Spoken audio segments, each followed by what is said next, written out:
Ethan and James approached Pete's safe house cautiously. The place was dark, silent, too silent. The front door hung slightly ajar, swaying in the breeze. James muttered, "That's not a good sign." Ethan motioned for silence, stepping inside first. The interior was wrecked, papers scattered, monitors shattered, weapons missing. The stronghold of a paranoid genius had been picked clean, but no body, no blood. Ethan started scanning the room, looking for any clue that could tell the story of what happened. His eyes landed on a tiny corner of a playing card that stuck out from underneath a stack of papers. Ethan shuffled the papers with his foot, revealing the card face down on the floor. He flipped it over. A 9 of hearts. "He saw them coming," Ethan said, handing the card to James. "He got out." Ethan continues. "Pete told me about how he leaves a 9 of hearts as his calling card. Something about a cat's 9 lives.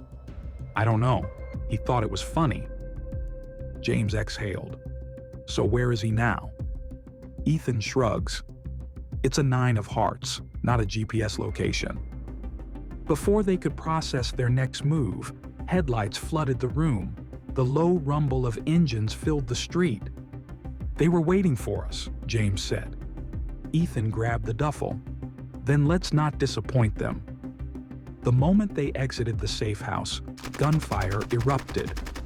Muzzle flashes flared from blacked-out SUVs, the air filled with the snap of suppressed rounds. Ethan and James dove behind cover, returning fire. "We need a vehicle," James shouted. Ethan spotted Pete's old getaway car, a beaten-up, high-powered muscle car parked at the curb. "That'll do." Bullets ricocheted as they sprinted.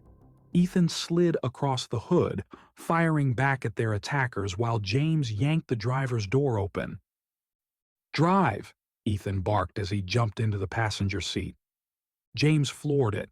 Tires screeched, smoke billowed, and the car roared down the street. The black SUVs gave chase, engines growling like hounds on the hunt. One of the SUVs pulled up alongside them, a gunman leaning out the window. Ethan popped the glove compartment. Pete, being Pete, had left a sawed-off shotgun inside. "Beautiful," Ethan smirked, rolling down his window. He fired. 1 blast, 2 blasts, sending the gunman tumbling onto the asphalt. The SUV swerved, flipping over and rolling in a fiery wreck. James wove through traffic, engines howling as the remaining vehicles kept pace.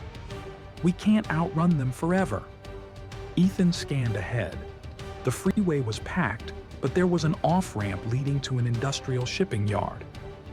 "There," Ethan pointed. "Hard right." James yanked the wheel. The car fishtailed, narrowly missing a semi-truck before launching into the maze of shipping containers.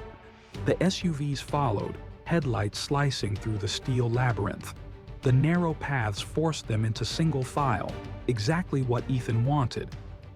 "Slow down," he ordered. James raised an eyebrow but obeyed, letting their pursuers close in. Ethan hung out of the window and lifted up his sidearm. "Just keep it steady." The lead SUV was gaining, its front bumper nearly kissing their rear fender. Ethan waited, then fired a single shot that hit its mark perfectly in the driver's eye. The SUV swerved wildly and veered off course, crashing into a stack of containers. To left. "Show off," James yelled as he spun the wheel, narrowly dodging a forklift as the final SUVs closed in. Ahead, a closed gate loomed. "We're not making it through that," James warned. Ethan grinned, grabbing a grenade from the glove box. "Oh, we're making it." He pulled the pin, tossed it behind them, and braced. The explosion rocked the yard, flipping one SUV and sending the other careening off course. James gunned it, smashing through the weakened gate as the last vehicle exploded in the rearview mirror. Silence followed, save for the distant wail of sirens. Ethan dusted himself off. "Well, that was fun." James let out a breath. Wasn't it? They pulled into an abandoned parking garage, taking a moment to breathe. James broke the silence. Without Pete, we don't have eyes on Lockwood. We're flying blind. Ethan shook his head. We're not blind. We got what we needed from the black site. James frowned. Then what's next? Ethan held up the playing card. We find Pete. And then, James said with a smirk.